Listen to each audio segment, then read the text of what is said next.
Diretamente do Brasil, Brasília, Distrito Federal.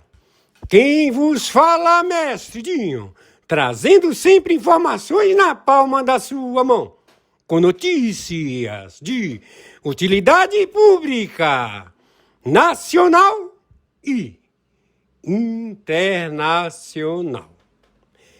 O mestre Dinho, eu quero aqui, antes de iniciar esta live, eu quero falar sobre o Pix do juiz Oscar Aníbal Chapan. Pix, Oscar Aníbal Chapan, @gmail.com. Repito, Oscar Aníbal Chapan, @gmail.com. Está na descrição desse vídeo. Meus amigos e amigas, o mestre Dinho, nesse momento eu estou no site da Gazeta do Povo, neste dia 23 de julho do ano de 2025. Como o mestre Dinho já falou, o tema ou o título desse editorial: o Congresso desmoralizado por Moraes e Lula. Na sequência, vamos ouvir, certo? Esse conteúdo desse editorial através de um áudio da Gazeta do Povo. Vamos lá!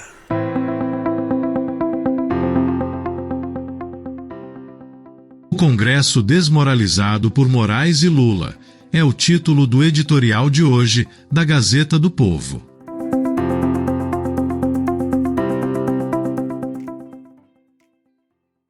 A decisão do ministro Alexandre de Moraes, que validou o aumento das alíquotas do IOF por decreto presidencial, após uma encenação de conciliação entre os poderes, é mais um marco no processo de deformação institucional promovido pelo Supremo Tribunal Federal.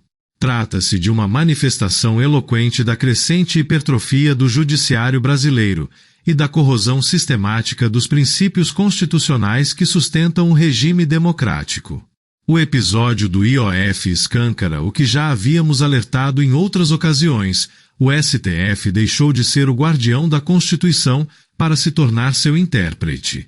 Já não se limita a arbitrar impasses com base nos dispositivos constitucionais. Agora, reescreve esses dispositivos conforme as conveniências políticas do momento, mesmo diante de manifestações inequívocas e legítimas da vontade do Legislativo.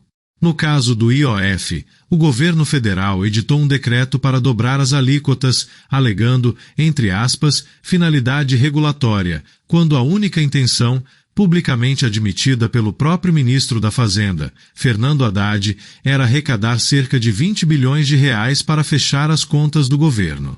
Diante disso, o Congresso reagiu no exercício legítimo de sua competência constitucional e, por ampla maioria, sustou o decreto por meio do Decreto Legislativo 176/2025.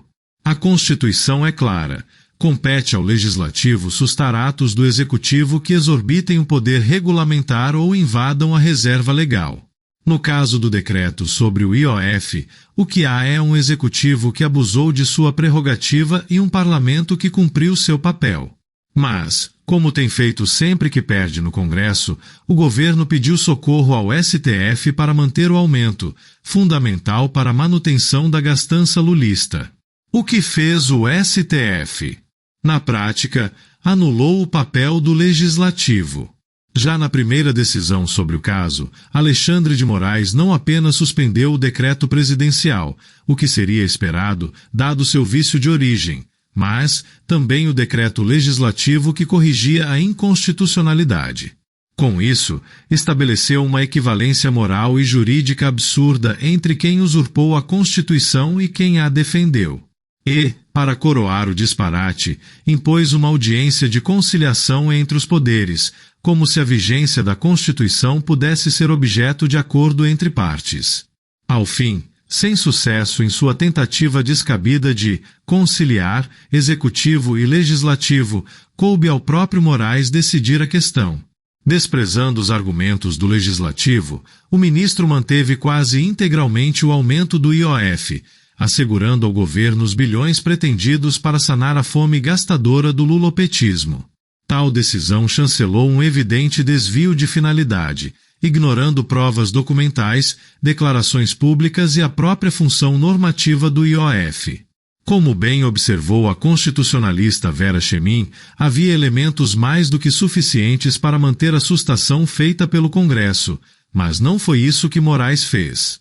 A cada derrota política do governo, o Supremo se apresenta como instância de recurso frequente e eficaz para anular a soberania popular expressa no Parlamento.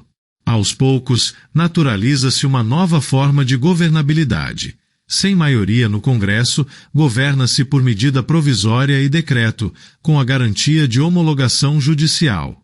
O STF, nesse desarranjo institucional, atua como, entre aspas, poder moderador, acima e além dos limites que a Constituição lhe impõe, tornando-se protagonista de interferências políticas explícitas, esvaziando o poder do Congresso e assumindo o papel de árbitro final não apenas das leis, mas da própria dinâmica política do país.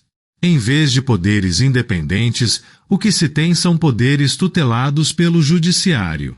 O desfecho sobre o IOF, que ainda poderá ser alterado, uma vez que a decisão monocrática de Alexandre de Moraes será submetida aos demais ministros da Corte, deve ser visto como um alerta. Enquanto o STF continuar acumulando poderes que jamais lhe foram conferidos, servindo de, entre aspas, tapetão para agentes políticos incapazes de obter maioria no Congresso, invalidando decisões parlamentares e jogando por terra a prerrogativa do Legislativo, a distrofia institucional que impera no Brasil só tende a crescer. Não há como falar em país democrático, quando o Judiciário se torna tão disfuncional a ponto de esvaziar o Legislativo, ao mesmo tempo em que age como recurso certeiro para o Executivo impor seu projeto ao país. O Congresso precisa reagir com firmeza, acordando para a necessidade de medidas concretas que restabeleçam os limites entre os três poderes. Se não o fizer, acabará tornando-se mero acessório decorativo, um poder esvaziado e irrelevante para o azar dos brasileiros. Essa é a opinião da Gazeta do Povo. Essa narração foi gerada por inteligência artificial, sob supervisão jornalística.